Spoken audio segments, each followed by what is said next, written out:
eu tenho enfatizado aqui a importância de nós reconhecermos Deus, em primeiro lugar, como nosso Pai. Reconhecermos a paternidade de Deus. Entendermos o que a Bíblia quer dizer quando diz que Deus é nosso Pai. Deus é Espírito, Ele não é um homem, Ele não é uma mulher, Ele é Espírito.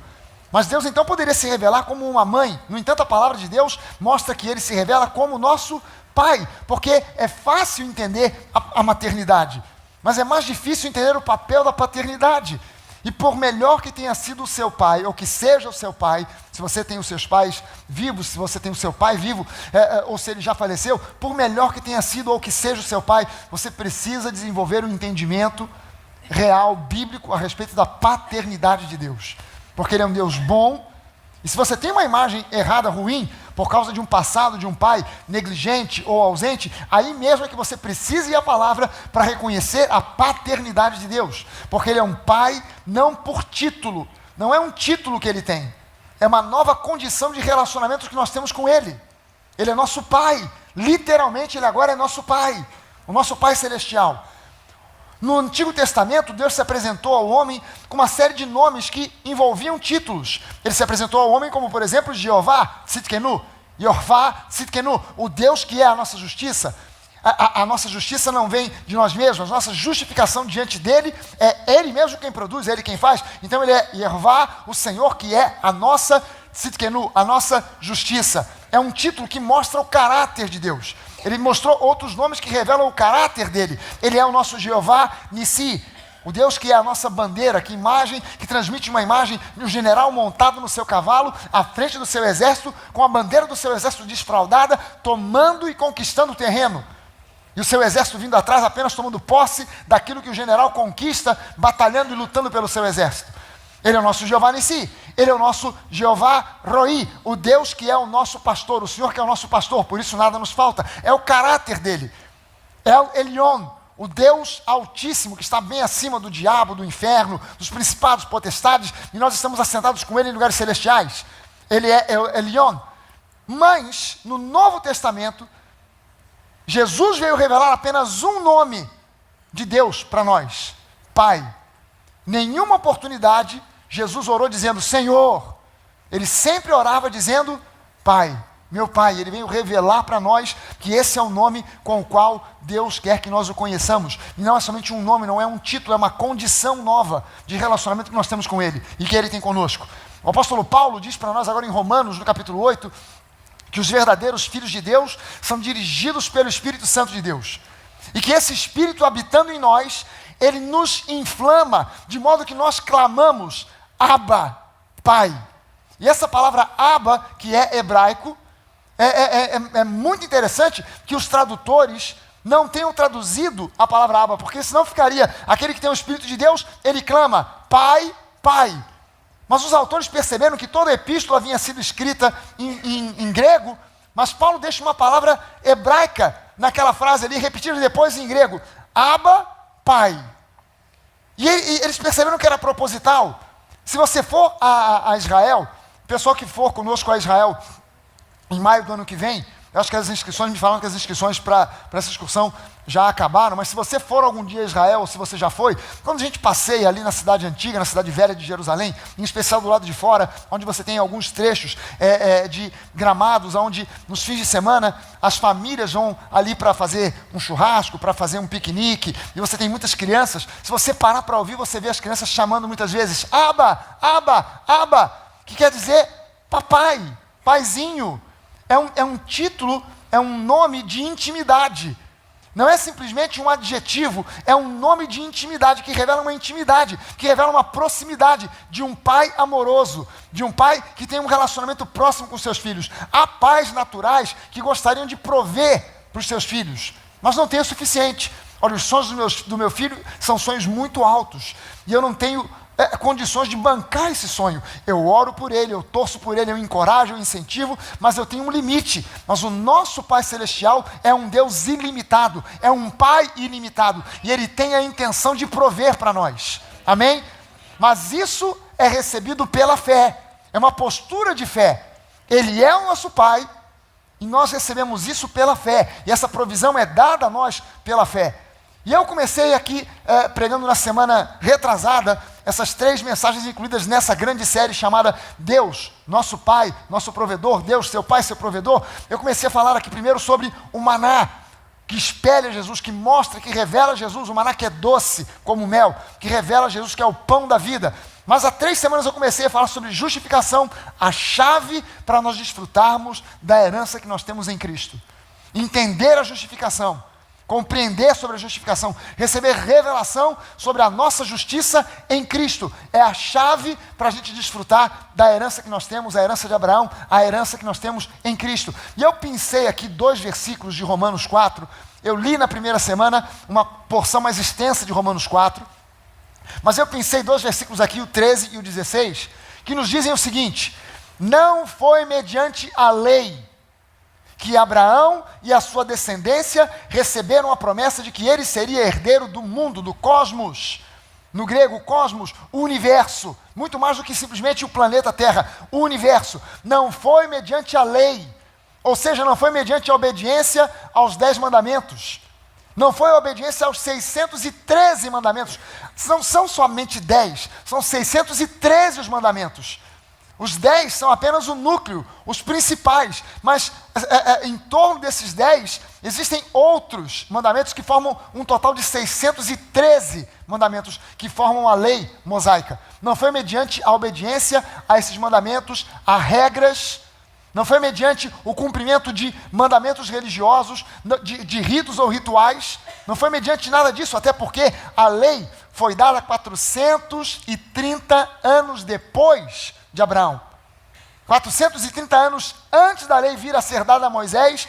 Não foi pela lei, pela obediência a mandamentos, a regras, a ordens, que Abraão e a sua descendência receberam a promessa de que ele seria herdeiro do mundo, mas mediante a justiça, a justificação que vem da fé, que vem através da fé, que se concretiza pela fé. Portanto, a promessa vem através da fé, pela ação da fé, pela prática da fé, para que seja de acordo com a graça que é favor imerecido, que não é uma obediência a algum mandamento, a alguma ordenança, ou cumprimento de algum tipo de ritual religioso, mas pela graça, e seja assim garantida a toda a descendência, não apenas aos que estão sob o regime da lei. E aí Paulo está se referindo aos descendentes genéticos de Abraão, os judeus na carne, mas também aos que têm a fé que Abraão teve, se referindo agora àqueles que são judeus e não judeus, mas que creem em Cristo, que creem que Jesus é o caminho, a verdade e a vida. Aqueles que são descendentes genéticos ou aqueles que são simplesmente os descendentes espirituais, no caso, os gentios que creem em Jesus.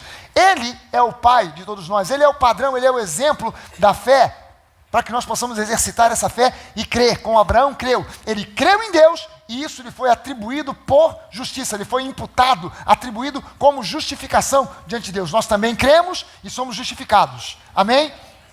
2 Coríntios diz para nós agora em 2 Coríntios 5, 21, aquele que não conheceu pecado, Jesus, Ele, Deus Pai, o fez pecado por nós, para que nele, ou seja, em Cristo, nós fôssemos feitos justiça de Deus.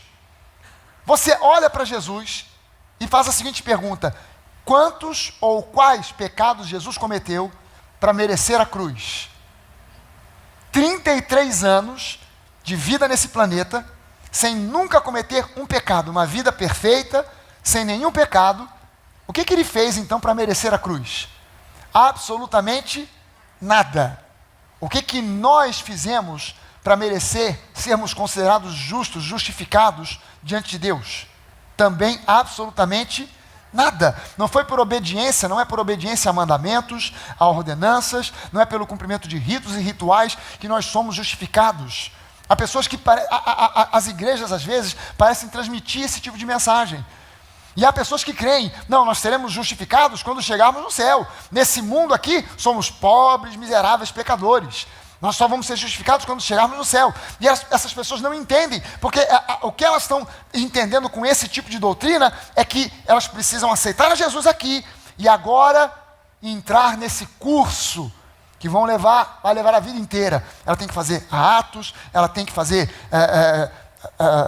o curso modular, a Alfa, Salmod, ela tem que fazer curso de casais, ela tem que fazer curso do que for, dos solteiros, dos casados, dos divorciados, ela tem que fazer tudo quanto é curso de batismo, e depois, quem sabe, se ela amadurecer o suficiente, ela pode visualizar a justificação dela, mas justificar no mesmo, só quando chegar no céu. Isso é uma doutrina antibíblica.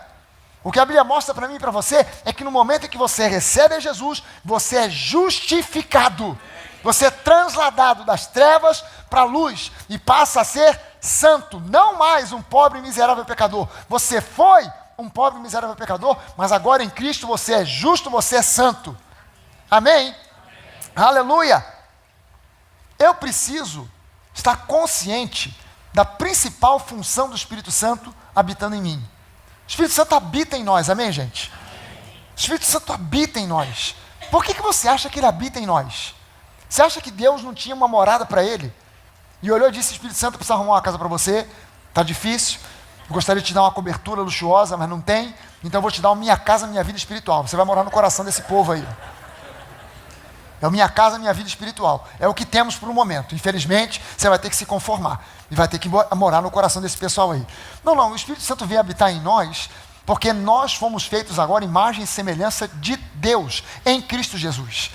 Nós nos tornamos santos como santo é Jesus. E a função dele habitando e morando em nós é uma função, não é apenas uma, ele tem várias outras funções, mas a principal função do Espírito Santo habitando em nós é nos convencer, é nos revelar a justiça de Deus, é nos convencer de que nós somos justiça de Deus. Ah, pastor, mas eu sempre ouvi falar que o Espírito Santo em nós, ele vem nos convencer do pecado. Isso é baseado em João 16, 8 a 11. Em muitos lugares se ensina isso.